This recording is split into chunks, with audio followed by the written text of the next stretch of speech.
आज हम डिस्कस करेंगे scientific nomenclature and common consumer products के बारे में।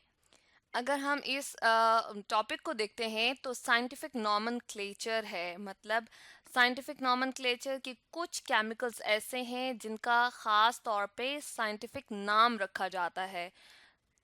तो बेसिकली जो नॉमेनक्लेचर है, ये टर्म किससे है?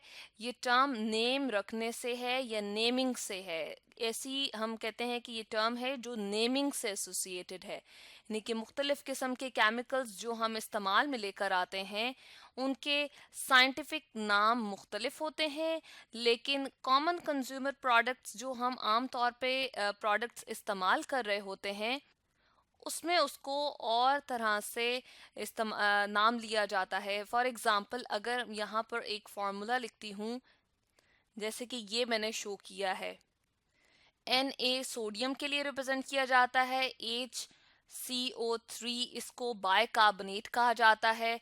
अगर साइंटिफिकली देखा जाए तो ये है सोडियम बाइकार्बोनेट, इसका नाम है जी सोडियम बाइकार्बोनेट। लेकिन इसको इस्तिलाहन जिस तरह आम बोल चाल में हम इस्तेमाल जब कर रहे होते हैं तो किचन में ये यूज होता है और वाइट कलर का ये पाउडर होता है।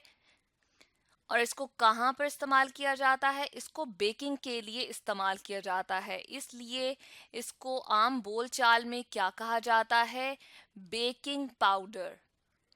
तो अगर देखा जाए सोडियम बाइकार्बोनेट जो है वो इसका केमिकल नेम है, यानी कि कीमियाई नाम इसका क्या है? सोडियम बाइकार्बोनेट है।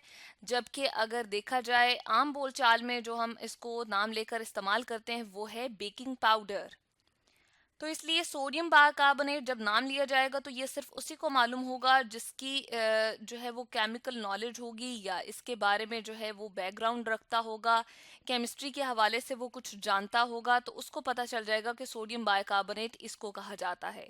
लेकिन एक आम बंदे को, यानी कि कॉमन कंज्यूमर प्रोडक्ट्स के हवाले से ये नाम नहीं रखा जा सकता, यानी कि ये प्रोडक्ट आम तौर पर इस्तेमाल की जाती है तो हर कोई जब इसको इस्तेमाल कर रहा है तो वो सोडियम बाइकार्बोनेट कह के नहीं दुकान से लेने जाएगा, बल्कि क्या कहेगा कि हमें बेकिंग पाउडर चाहिए। इसी तरह से कुछ और ऐसी प्रोडक्ट्स हैं जिनके कॉमन नेम जो हैं वो मुख्तलिफ हैं और जो उनके कीमियाई नाम हैं वो मुख्तलिफ हैं।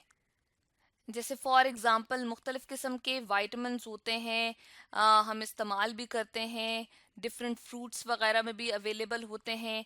तो उनमें से फॉर एग्ज़ाम्पल अगर हम कोई एक वाइटामिन लेते हैं, जैसे कि वाइटामिन B9, कोई एक विटामिन बी हम यहाँ पर ले रहे हैं, इसका कॉमन नेम तो विटामिन B9 है, लेकिन इसका केमिकल नेम अगर देखा जाए तो इसको कहते हैं फॉलिक एसिड, यानी कि कीमियाई नाम इसका क्या है? फॉलिक एसिड है इसका कीमियाई नाम। इसके अलावा हम किचन में इस्तेमाल करते हैं सिरका, तो इसको कहते हैं विनेगर। विनेगर इसका कॉमन नेम है, जबकि अगर केमिकल नेम इसका देखा जाए तो उसे कहा जाता है एसिटिक एसिड। इसके साथ साथ जब विटामिन्स की हम बात कर रहे थे तो एक और विटामिन बहुत से फ्रूट्स में पाया जाता है, जो तुर्श किस्म के फ्रूट्स होते हैं, जैसे कि हमारे पास माल्टा आ गया, ऑरेंज वगैरह आ गया, या उसी की फैमिली से दूसरे जो बिलोंग कर रहे होते हैं, ग्रेप फ्रूट वगैरह। तो विटामिन सी को कॉमन नेम हम यहाँ पर देख रहे हैं कि विटामिन सी कहा जाता है, कॉमन नेम है इसका। और इसका केमिकल नेम अगर देखें तो एस्कॉर्बिक एसिड है। केमिकल यानी कि कीमियाई नाम क्या है? एस्कॉर्बिक एसिड है। विटामिन सी को एस्कॉर्बिक एसिड भी कहा जाता है। इसके अलावा विटामिन डी कॉमन नेम अगर हम बात करें कि जिस तरह बहुत सारे विटामिन्स मौजूद हैं, डिफरेंट हमारे पास फूड न्यूट्रिएंट्स जो होते हैं उनके अंदर विटामिन्स पाए जाते हैं, तो विटामिन डी कॉमन नेम है। जबकि इसका अगर कीमियाई नाम देखा जाए कि केमिकली इसको क्या क्या कहा जाता है, तो ये है Ergo calciferol. Common name vitamin D है और केमिकल नेम इसका डिफरेंट हम देख रहे हैं। तो यहाँ चंद एक हमने कुछ ऐसे देखी हैं प्रोडक्ट्स के जिनको हम कॉमन नेम के तौर पे जब ले रहे होते हैं तो इनके नाम मुख्तलिफ होते हैं, और जब इनके केमिकल नेम देखते हैं तो वो डिफरेंट हैं। और ये जो सारे हमने केमिकल्स यहाँ पर डिस्कस किए हैं, ये एडिबल हमारे पास क्या है, केमिकल्स हैं, यानी कि ऐसे केमिकल जिनको हम खाने पीने में इस्तेमाल करते हैं। और इन्हीं के हमने कॉमन नेम्स भी देखे हैं और इन्हीं के हमने केमिकल नेम भी यहाँ पर देखे हैं। तो ये आम कंज्यूमर प्रोडक्ट्स हैं, यानी कि कंज्यूमर वो होता है जो चीज़ों को इस्तेमाल कर रहा होता है। तो हमारे आम बोलचाल में इनके नाम ये होते हैं, जबकि केमिकल नेम इनके मुख्तलिफ हैं। और यहाँ पर कुछ और हम केमिकल्स देखते चलें जिनको हम मुख्तलिफ कॉस्मेटिक्स वगैरह में इस्तेमाल भी करते हैं। तो ये केमिकल्स जो हैं वो एडिबल नहीं है, यानी कि खाने पीने के काबिल नहीं है। इनको कॉस्मेटिक्स में यूज़ किया जाता है, जैसे डिफरेंट आपके पास सोप्स वगैरह आ गए, या खुशबू वगैरह फ्रेगरेंसेस वगैरह होते हैं, बॉडी वॉशेस वगैरह होते हैं। तो इनमें से एक एग्जांपल हम यहाँ शेयर कर रहे हैं।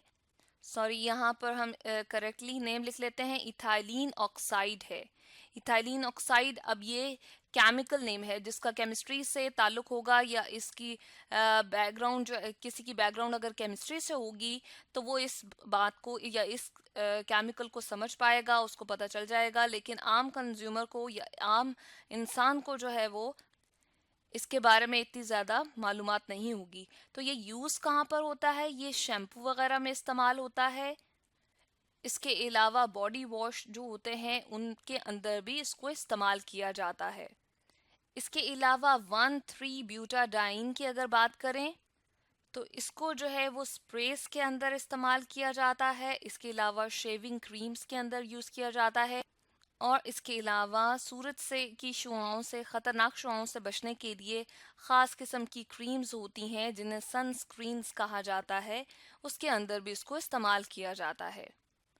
तो आज हमने स्टडी किया scientific nomenclature and common consumer products के बारे में।